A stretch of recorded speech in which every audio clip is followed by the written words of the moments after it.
Good morning, students. Since yesterday,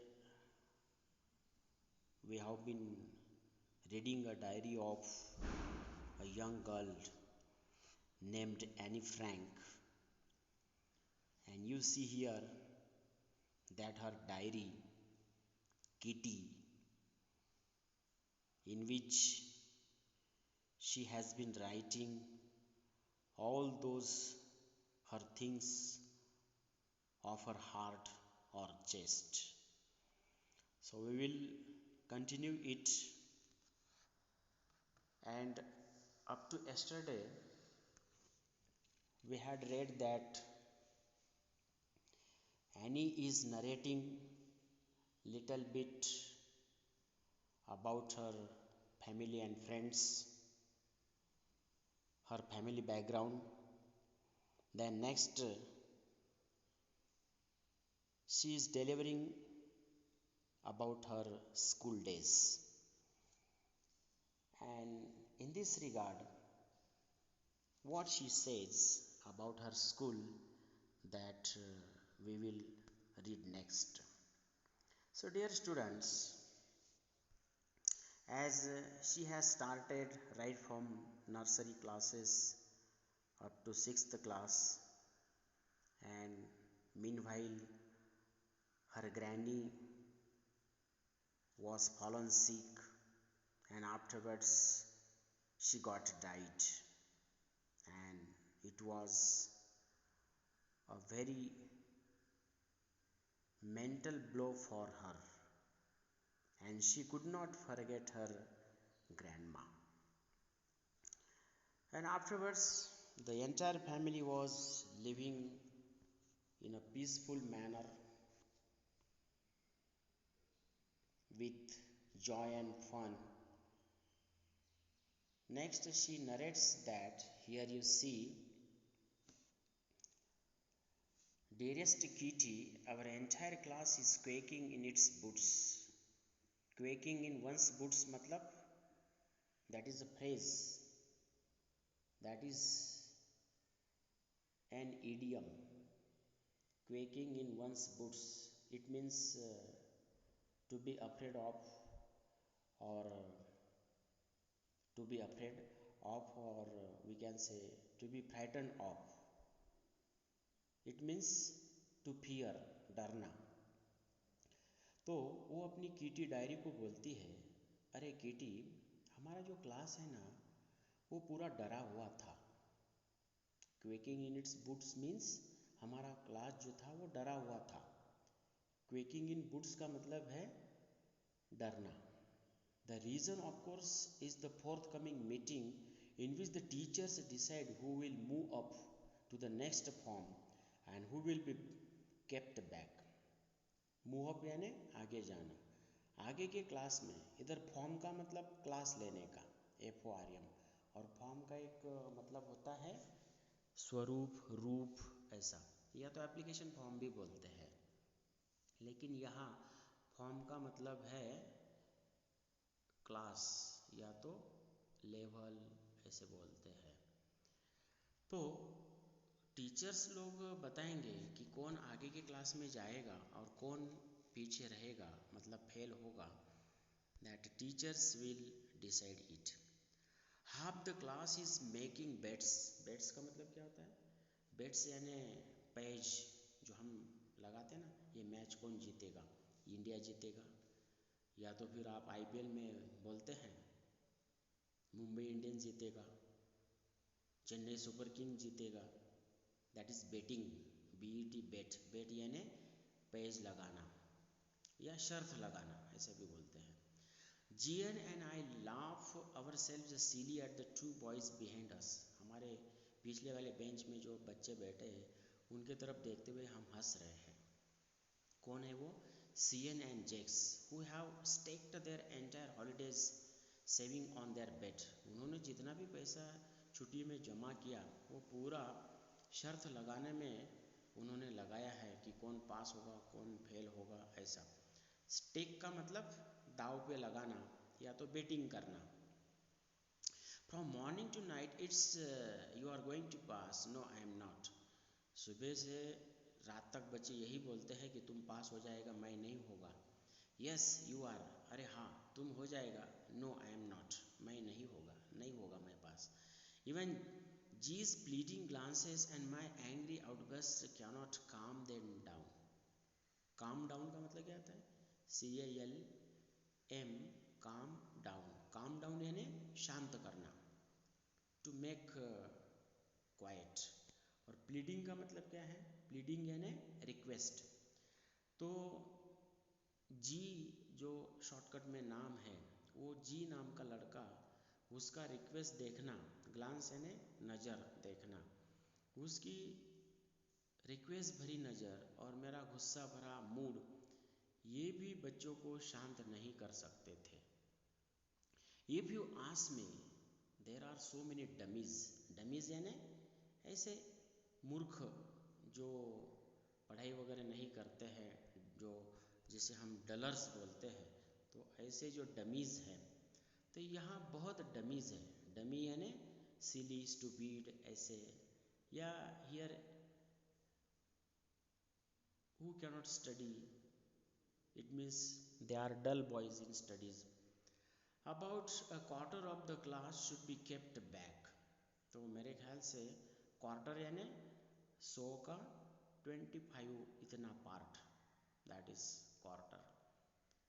one piece of roti और that we से bread, एक रोटी का 4 पार्ट्स किया तो उसमें का एक पार्ट यानी क्वार्टर। 40 बच्चे हैं तो फिर 10, ऐसा एक क्वार्टर। इतने बच्चे पास नहीं होंगे, they can be kept back, it means वो वही क्लास में रहेंगे। But teachers are the most unpredictable creatures on earth. लेकिन वो बोलती है अनप्रिडिक्टेबल मतलब कि जिसके बारे में हम नहीं बता सकते आगे क्या होगा, उसको बोलते हैं अनप्रिडिक्टेबल। और क्रिएचर्स यानी एनिमल्स, तो टीचर जो है वो अनप्रिडिक्टेबल क्रिएचर्स है, एनिमल्स है, कि वो आगे क्या होगा वो जल्दी बताते नहीं हैं। रेड राइटिंग में जो मैंने एक्सप्लेन किया, ये ब्लैक में जो टेक्स्ट है उसमें का ही ये रेड में एक्सप्लेनेशन है, जो कि मैंने ये बताते बताते ही कह दिया है। Next, so that Annie is writing her diary in a very pleasant mood। I am not so worried about my girlfriends and myself, we will make it। The only subject I am not sure about is mathematics। Anyway, all we can do is wait। मैं और मेरी सहेलियाँ जो हैं वो कोई इतने परेशान नहीं है रिजल्ट्स के बारे में, हम कर लेंगे, we will make it, हम कर लेंगे पास। मेरा सब्जेक्ट जो है श्योर जो नहीं है वो सिर्फ मैथमेटिक्स है। Anyway all we can do is wait. लेकिन इसमें अभी फ़िलहाल हम कोई ज़्यादा सोच नहीं सकते, सिर्फ हम वेटिंग करेंगे रिजल्ट आने तक। Until then we keep telling each other not to lose heart. तो हम एक ही चीज़ कर सकते हैं कि वो है कि हमारा हार्ट को लूज़ नहीं करना।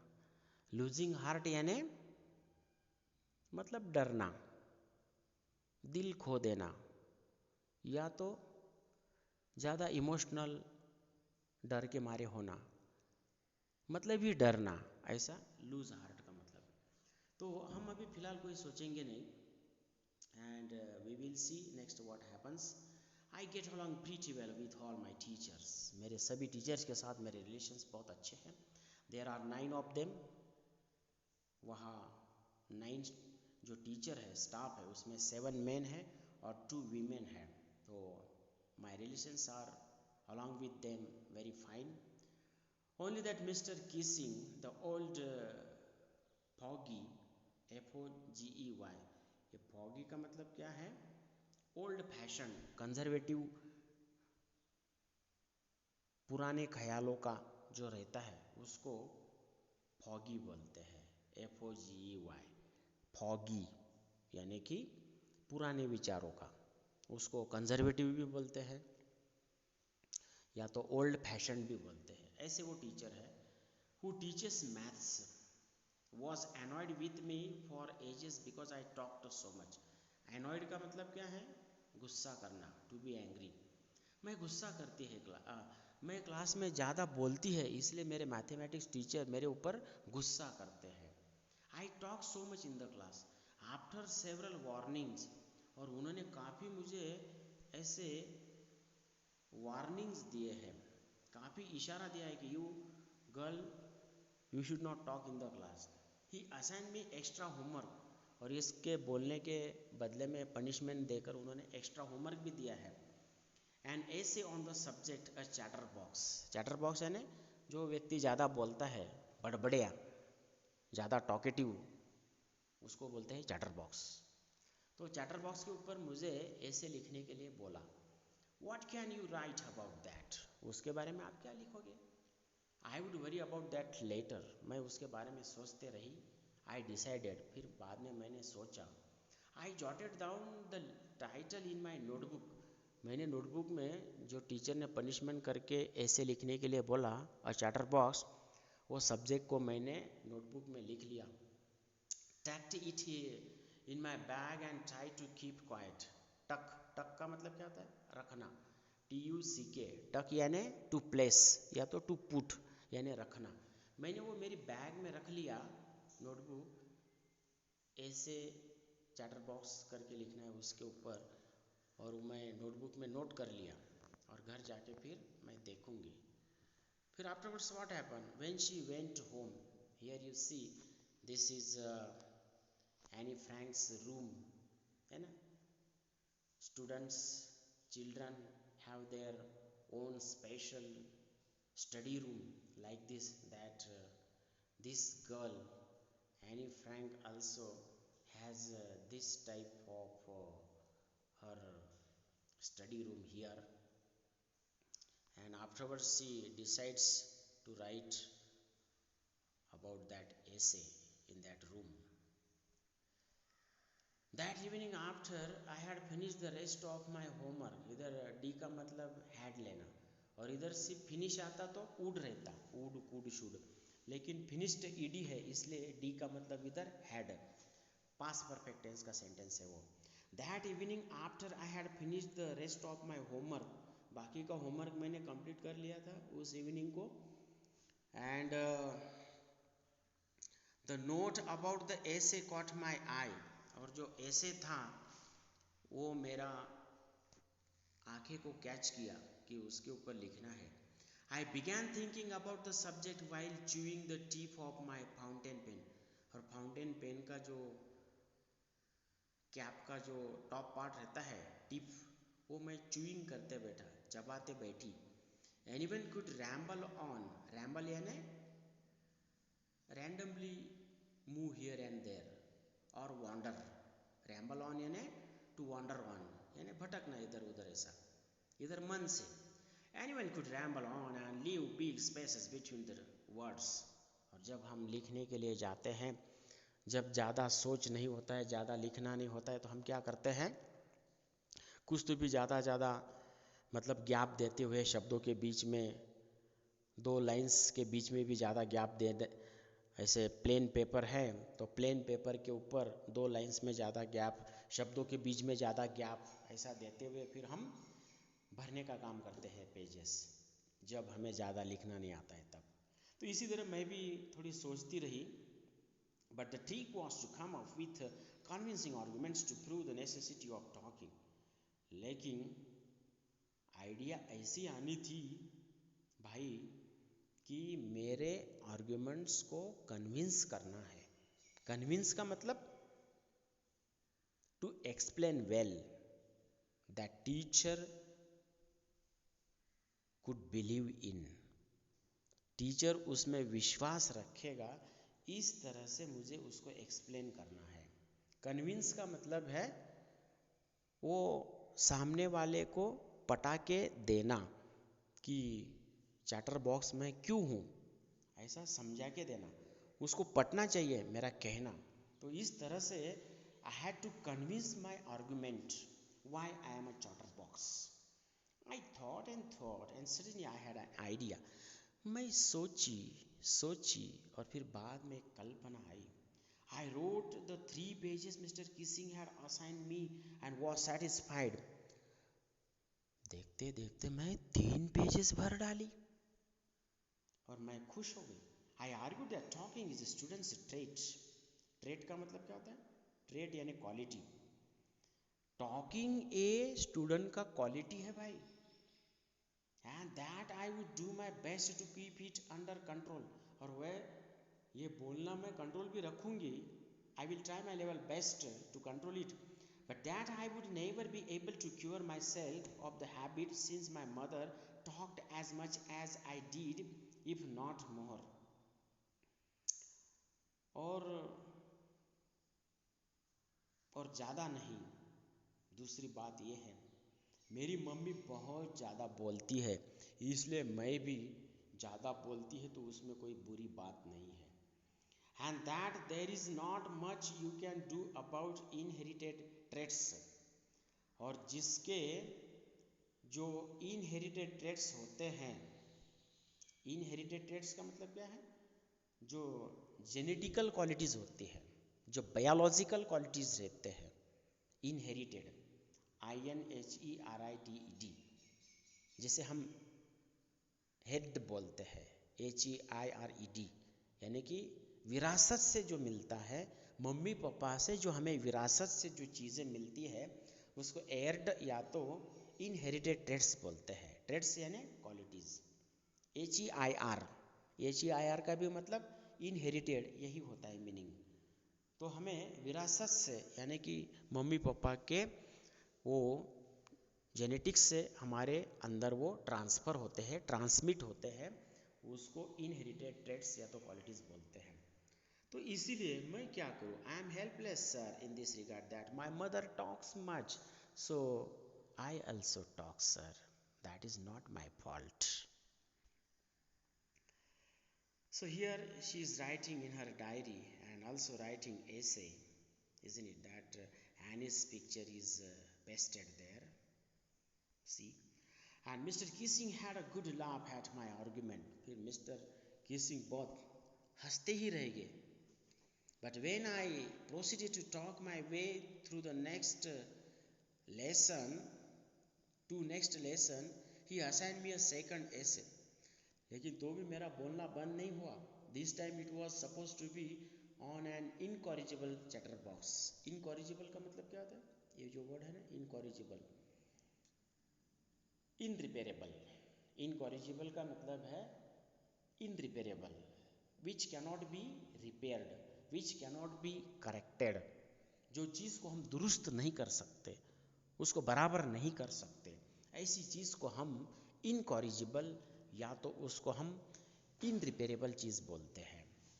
तो चैटर बॉक्स पहली बार लिखा, मेरी मम्मी के क्वालिटीज़, मेरी मम्मी ज़्यादा बोलती है सर, इसलिए मैं भी बोलती है, इसमें कोई शक नहीं। तो वो मेरा फॉल्ट नहीं है, वो मेरा बायो रीज़न है, जैविक रीज़न है, जो मेरे अंदर मेरे मम्मी पापा से ट्रांसफ़र हुए हैं। तो भी मेरा बोलना बंद नहीं था नेचुरली। और वो पहला जो आर्गुमेंट था उसके ऊपर मिस्टर किसिंग ने हंस दिया, लाफिंग किया, और फिर मेरा बोलना चालू था तो और एक दूसरा ऐसे दिया, इनकॉरिजिबल चैटर बॉक्स।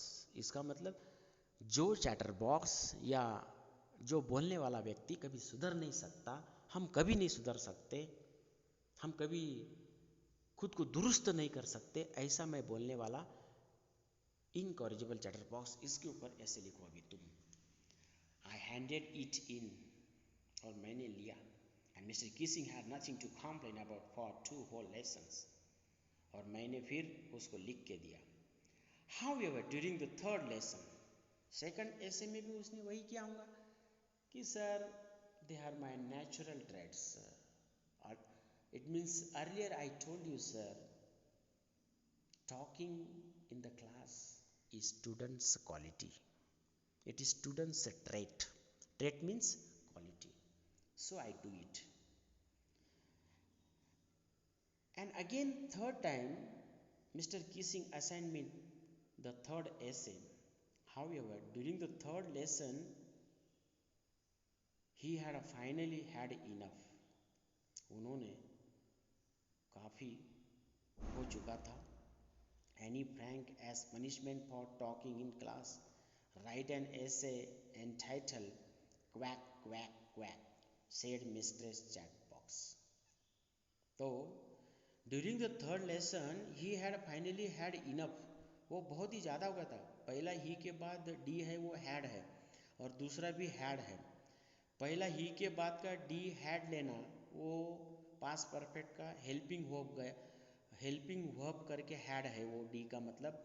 और दूसरा जो हैड है, हैड ये हेल्पिंग वर्ब भी है, हैव हैज़ का पास्ट टेंस करके, वो तीनों हेल्पिंग वर्ब्स है, हैव हैज़ प्रेजेंट टेंस और हैड पास्ट टेंस में। और इधर जो नेक्स्ट हैड आया है वो हैव हैज़ मेन वर्ब भी है, तो फिर हैव हैज़ यानी हमारे पास होना, तो वो गो वेंट गॉन जैसा हैव हैज़ का दूसरा रूप हैड और तीसरा हैड ऐसा आया है वो दूसरा हैड। और पहला जो डी वाला हैड है वो पास परफेक्ट टेंस का हेल्पिंग वर्ब का हैड है, मतलब वो डी को हैड समझना पास परफेक्ट टेंस का। जैसे am are is was were है ना, वैसे वो ही के बाद का डी हैड हेल्पिंग वर्ब करके है वो। और दूसरा वाला हैड मैंने बोला वो प्रॉपर नाउन का, अपना मेन वर्ब का, प्रॉपर नाउन नहीं मेन वर्ब का या तो प्रॉपर वर्ब का मूल क्रियापद का वो तीसरा रूप करके आया है, हैव हैज़ हैड और हैड। और एनी फ्रैंक को और उन्होंने जो तीसरे टाइम लिखने के लिए बोला तो अब तो हद कर दी, क्वैक क्वैक क्वैक, जैसे एनिमल बर्ड या कोई बतख डक गूज क्वैक क्वैक क्वैक क्वैक करते हैं, ऐसी ये लड़की बक बक बक बक बक बक करती रहती है क्लास में, तो इसलिए वो बोले quack quack quack said mister chatterbox, चलो इसके ऊपर तीसरे टाइम और ऐसे लिखो लड़की, ऐसा बोला। तो प्यारे बच्चों आगे क्या हुआ देखते हैं हम। It is a very nice family isn't it. And the class roared. I had to laugh too, though I had nearly exhausted my ingenuity on the topic of chatterboxes, है ना। तो मैं चैटर बॉक्स के ऊपर लिखते लिखते मैं काफ़ी थक गई थी, है ना। पूरा क्लास तीसरे टाइम जो मैंने उसका एक्सप्लेनेशन दिया तो क्लास फिर से एकदम चिल्लाया, जोर से हंसा।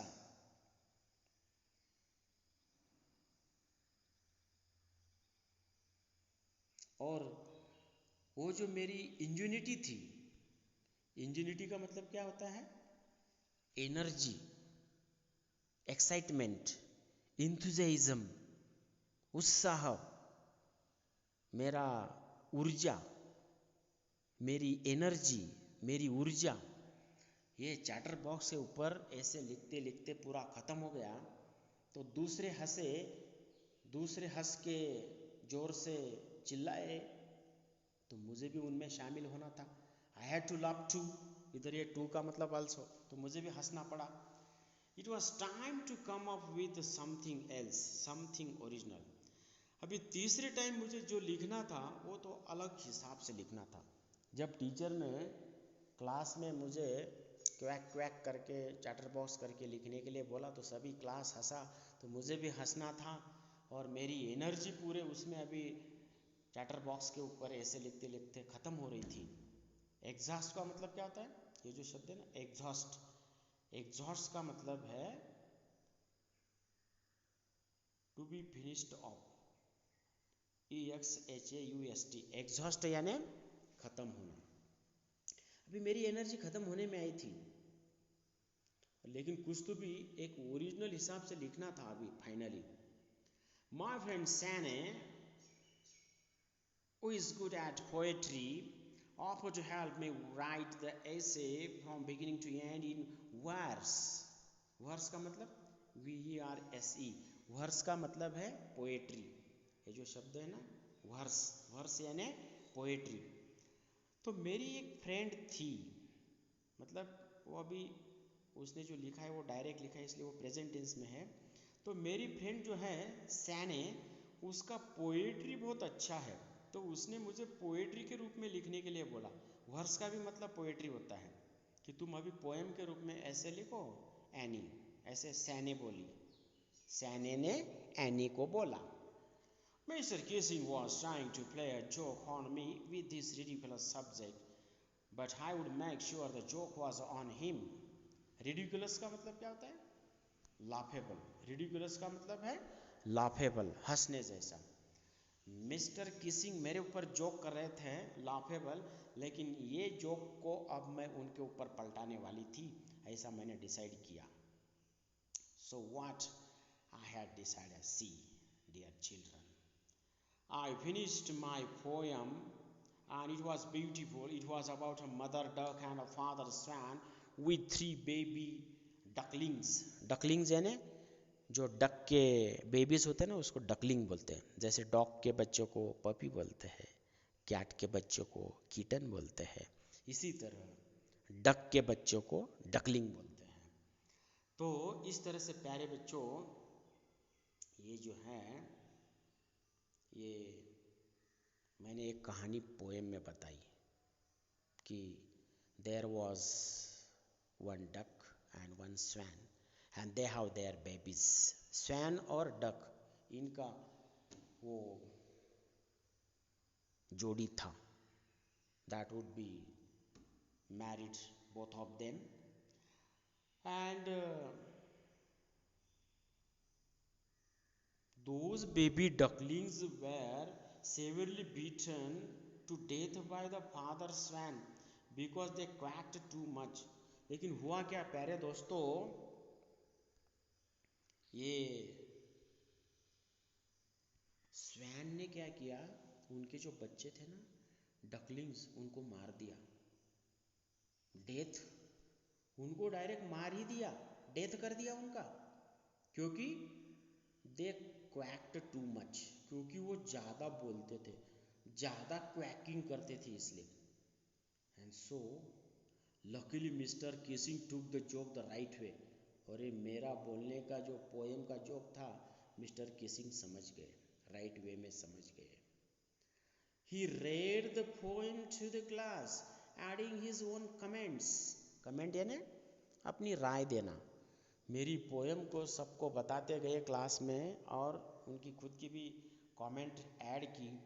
And to several other classes as well, और दूसरे क्लासेस को भी बताए जहाँ जहाँ वो मैथ पढ़ाते होंगे, मीना सर जैसे, भाविस्कर सर जैसे। Since then I have been allowed to talk and haven't been assigned any extra homework. बाद में पूरा बोलने का मुझे परमिशन मिल गया। And haven't been assigned any extra homework, और तब से फिर होमवर्क भी नहीं दिया उन्होंने। है ना। सिंस का मतलब क्या होता है? सिंस यानी वो टाइम से, वो पॉइंट ऑफ टाइम से, उसके लिए सिंस लेते हैं। और फ्रॉम जो है उस जगह से, ऐसा बोलने के लिए आई एम फ्रॉम अहवा, ऐसा। And I have been teaching English since 1998। 1998 से मैं इंग्लिश पढ़ाते हुए आ रहा है, उस समय से, सिंस 1998, ऐसा पॉइंट ऑफ टाइम। तब से मुझे बोला ही नहीं। ऑन द कॉन्ट्ररी यानी, कॉन्ट्ररी का मतलब क्या है? इसके उलट, इसके पश्चात।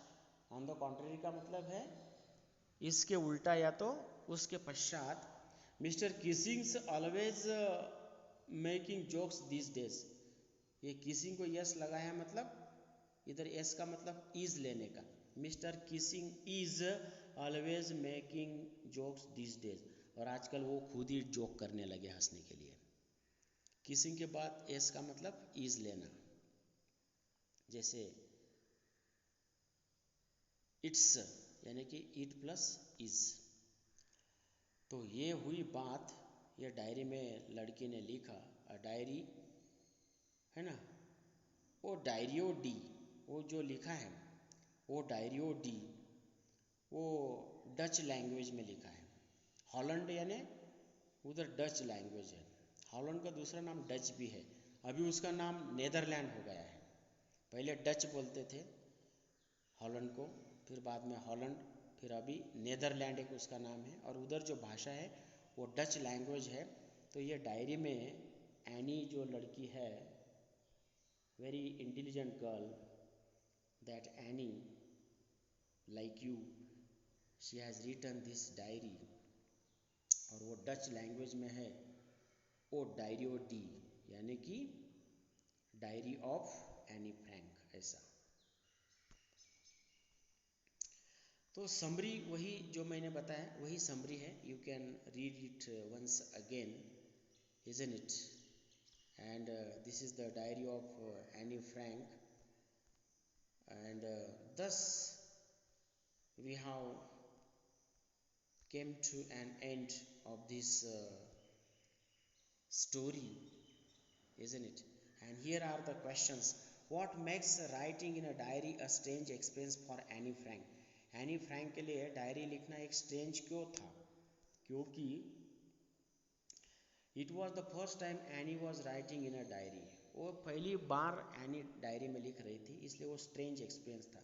She felt that later no one would be interested in reading about the thoughts of a young girl, इस यंग गर्ल के कोई भी थॉट्स बाद में नहीं पड़ेगा। Both this facts made it a strange experience for her. Anne पहली बार डायरी लिख रही थी, और दूसरी बार ये है कि डायरी लिखना जो है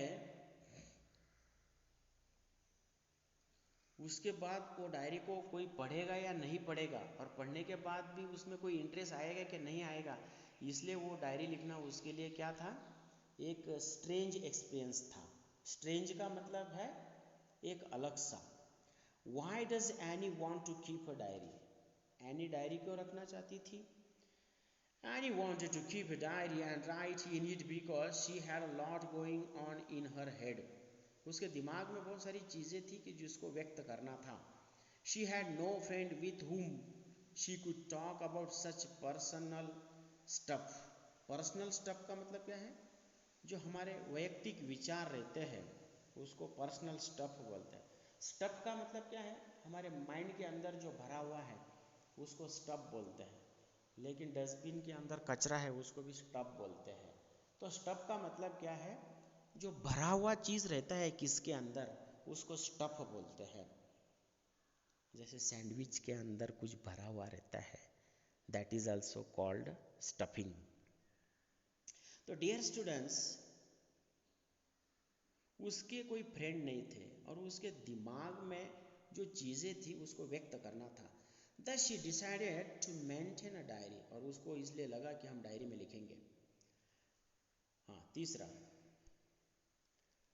why did Annie think she could confide more in her diary than people? Confide का मतलब विश्वास रखना, confide का मतलब है विश्वास रखना। वो डायरी में क्यों विश्वास रखती है आदमी से ज़्यादा? than यानी से, मोर देन यानी कि से ज़्यादा, मोर, मोर और देन यानी कि से ज़्यादा। तो लोगों से ज़्यादा वो डायरी में क्यों विश्वास रखती है? Its answer is this, according to Anne Frank, paper has more patience than people. ये बहुत ही ब्यूटीफुल सेंटेंस है, ये फिलोसॉफी का सेंटेंस है, तत्व ज्ञान। Paper has more patience than people, लोगों से ज़्यादा कागज में ज़्यादा धीरज है, ज़्यादा पेशेंस है। क्यों? कागज किसी को बताने नहीं जाता है। तुम तुम्हारे फ्रेंड को किसी को बता दिया अपनी पर्सनल चीज़ें, तो वो तुम्हारे फ्रेंड की भी कोई गारंटी नहीं है। उसका कोई और ज़्यादा नज़दीक का फ्रेंड होगा, उसको बता देगी और उसको बोलेंगी कि उसने जो बोला है मुझे, मैं तुम्हें बता रही हूँ, वो किसी को नहीं बताना। वो उसको बताएंगी, और वो भी जो उसकी फ्रेंड है तीसरी वाली, वो क्या करेंगी, वो और उसकी चौथी वाली जो फ्रेंड होगी ना, उसको वैसे बताएंगे, उसने मुझे बताया है लेकिन तुम किसी के पास नहीं बताना, मैं जो बता रही हूँ उसकी पर्सनल बात। तो वो उसको धीरे से बताएंगे और वो बोलेंगे किसी को बताना नहीं, वो भी अगले वाले को पाँचों को बताएंगे, ऐसे चलते ही रहता है। और हर टाइम ऐसे ही बोलते रहते कि किसी को बताना नहीं, और धीरे धीरे सबको मालूम हो जाता है। This is the thing, isn't it? But paper doesn't do like this. लेकिन पेपर ऐसा नहीं करता है। Paper has more patience than people. लेकिन पेपर के पास बहुत पेशेंस रहता है, बहुत धीरज रहता है, वो किसी को बताता नहीं है। She chose to confide more in her diary because she felt there was no friend who could listen to her with enough patience. और उसने डायरी को ज़्यादा विश्वास जताया, because she felt there was no friend who could listen to her with enough patience. Diary जैसा friend उसको दूसरा कोई लगा नहीं कि जो धीरज के साथ उसे सुन सके। That is the thing. इसीलिए वो डायरी लिखना चाहती है, इसलिए वो डायरी को, कीटी को अपना फ्रेंड बनाना चाहते हैं। कितनी ब्यूटीफुल कीटी है, you have seen her. This is also Kitty and that diary, and here also you see again a very beautiful decorated, and here my dear students, see where is that kitty? Yeah, see what a beautiful, very smart kitty diary is there, isn't it? So nice of it, huh? Yeah. Then, dear students, so she wants to keep that diary because she knows confiding in diary is a real thing. confide यानी विश्वास रखना, इसलिए वो diary में विश्वास रखती है ना। Why does Annie provide a brief sketch of her life? brief sketch का मतलब क्या है? बताना, अपने लाइफ के बारे में क्यों बताती है? क्योंकि कोई भी अगर वो डायरेक्ट शुरुआत करेंगी तो कोई विश्वास नहीं रखेगा, isn't it? Annie feels it would be weird, ये जो शब्द है ना weird, WEIRD, weird यानी वही, ये जो ऊपर का शब्द है ना, ये strange, strange, और ये जो नीचे शब्द है ये weird, दोनों का मतलब एक ही होता है, यानी कि एकदम अनोखा। स्ट्रेंज और वियर्ड का मतलब होता है एकदम अनोखा, कि वो अनोखी चीज़ है। कि to just simply jot down facts without giving her background, अपने फैमिली का, या मैं कौन है, कहाँ से आई, मेरा पर्पस क्या है, मैं कहाँ रहती थी, कंट्री कौन सा है, ऐसा बैकग्राउंड नहीं बताया तो डायरेक्ट डायरी लिखना शुरू कर दिया तो फिर मुझे कोई पहचानेगा नहीं। इसलिए बैकग्राउंड देना ज़रूरी होता है। जब तुम स्पीच देते हैं तो तुम कौन है तो पता होना चाहिए ना। In case someone might read it in future, future में कोई पढ़ेगा किसने लिखा, क्यों लिखा, he she won't be able to understand vaguely stated facts. Vaguely का मतलब जो एकदम क्लियर नहीं है उसको वेगली बोलते हैं, कि जो एकदम क्लियर, कौन लड़की है, किसने लिखा है, वो अनक्लियर है, मतलब वेगली है, अस्पष्ट है, तो कोई विश्वास नहीं रखेगा। Thus she decided to provide a brief sketch of her life, इसलिए वो अपने फैमिली के बारे में बताना चाहती है, और फिर आगे वो जो है वो तो पूरा लिखेंगे अपने रूम में बैठते हुए, isn't it? हाँ।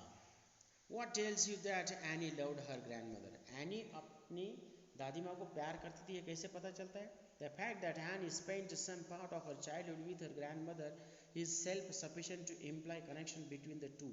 Imply का मतलब बताना, imply का मतलब है उसका मीनिंग देना, अर्थ समझाना, या तो कन्वे मैसेज, या तो टू गिव, ऐसा। तो एनी का दादी के साथ जो लगाव था वो हमें पता चलता है कि उसका बचपन जो है दोनों बहना का, वो कुछ दिनों के लिए, कुछ महीनों के लिए, या एक आध 2 साल के लिए ग्रैंड मदर के पास था। Also she explicitly mention in her diary, explicitly का मतलब है स्पष्टता से। Also she explicitly mention in her diary that she Mrs her grand mother more than anyone is aware of is evident enough that she loved her grandmother। और कोई भी उसे बताएगा कि वो लड़की जो है वो दादी माँ को कितना चाहती है, ये दूसरे से ज़्यादा वो कितना चाहती है, और उसका जो एविडेंट है कि दादी माँ के पास रहना, उसकी केयर लेना, है ना, दादी माँ का बीमार होना, बीमारी में उसका देखभाल करना, और दादी माँ गुजर जाने के बाद तो भी खोई खोई से रहना, दादी माँ की याद करना, इससे पता चलता है ये सब एविडेंट है। एविडेंट का मतलब क्या होता है? पुरावा कि वो कितना चाहती थी, ऐसा इसका मतलब। क्योंकि पहला बर्थडे सेलिब्रेट नहीं किया 1941 का, दूसरा भी बर्थडे सेलिब्रेट नहीं किया, सिर्फ कैंडल लगा दिया, इसका मतलब दादी माँ गुजरने का जो सदमा था वो काफ़ी उसको लगा था, काफ़ी सदमा पहुंचा था। सदमा यानी दुख। Next, why was Mister Keesing Anne with Anne, what did he ask her to do? Mister Keesing Anne के साथ क्यों गुस्सा करते थे, है ना? एनॉय, एनॉय का मतलब क्या होता है? ANNOY, एनॉय यानी गुस्सा करना, to be angry. Mister Keesing Anne के साथ गुस्सा क्यों करते थे? क्योंकि she would not stop talking during his lectures as a result of which he gave her assignments as punishments. क्योंकि वो एनी अपना लेक्चर देते समय टीचर वो हमेशा बोलती रहती थी। टीचर जब क्लास में मैथ्स पढ़ाते थे, लेक्चर देते थे, पढ़ाते हुए बोलते हुए समझाते थे, तो वो ध्यान न देते हुए बातें करती थी, वो बातों नहीं थी, चैटर बॉक्स। और इसका परिणाम ये रहा कि उन्होंने उसको असाइनमेंट दे दिया। असाइनमेंट का मतलब क्या है? होमवर्क, एज अ पनिशमेंट कि you right homework on chatter box, 3 times दिया। तो इस तरह से ये पूरा लेसन हमारा मैंने प्यारे बच्चों एक्सप्लेन भी कर दिया है, उसके क्वेश्चन आंसर भी समझा दिए हैं।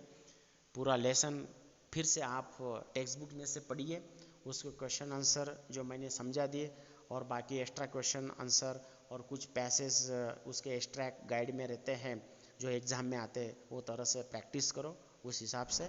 Thank you very much, see you tomorrow.